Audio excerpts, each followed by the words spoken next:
Of late, Thor had seen it in their eyes, the faith. After black winters, after ancient fears, his people looked upon him as the All-Father. But when the skies bled and the roots of Yggdrasil twisted in agony, Sif, bloodied and gasping, spoke the name Mythos, a power that bent the very branches of the world tree.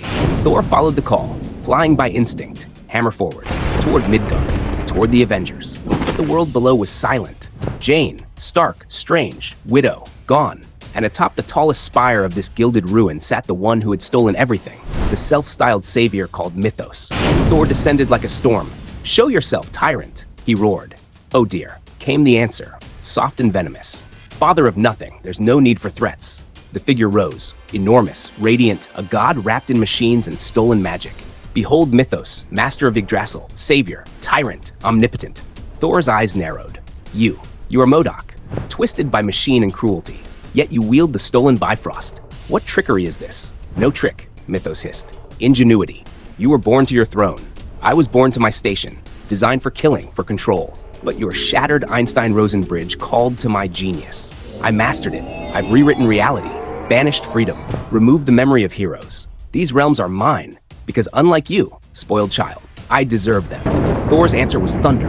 All you deserve is annihilation. He hurled himself forward, but Mythos flicked his head and a beam of stolen Bifrost ripped Thor from the sky. The Asgardian crashed to earth, coughing dirt, his father's voice echoing in his skull. Retreat.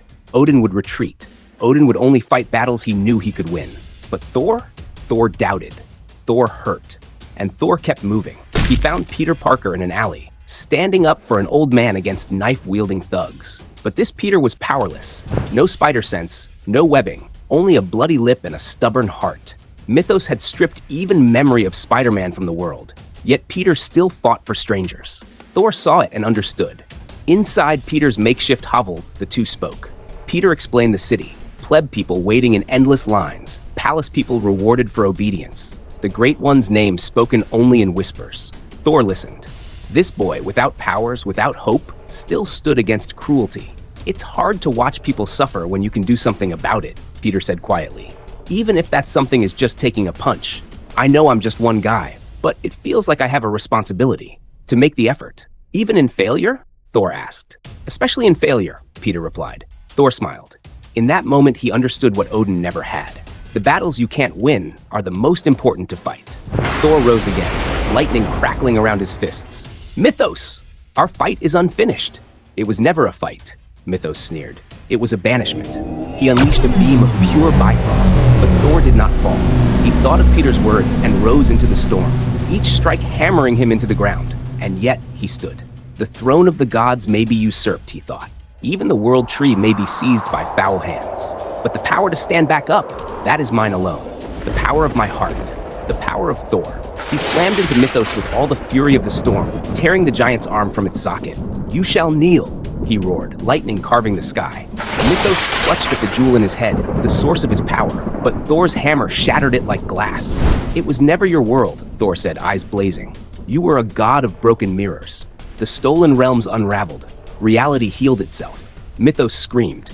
A god of the broken is still a god. There is strength in your hate, Thor answered, but only a coward uses it to cage others. Bring down your hammer, Odinson, Mythos spat. Show me the All-Father's justice. Lightning answered for him. When the storm cleared, the world tree thrummed with gratitude deep in Thor's bones.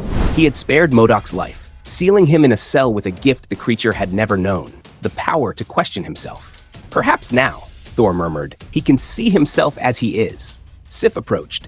Your father would have cut him down. I have chosen a different punishment, Thor said. If I am to be All-Father, truly, without reservation, then mercy must be my reward.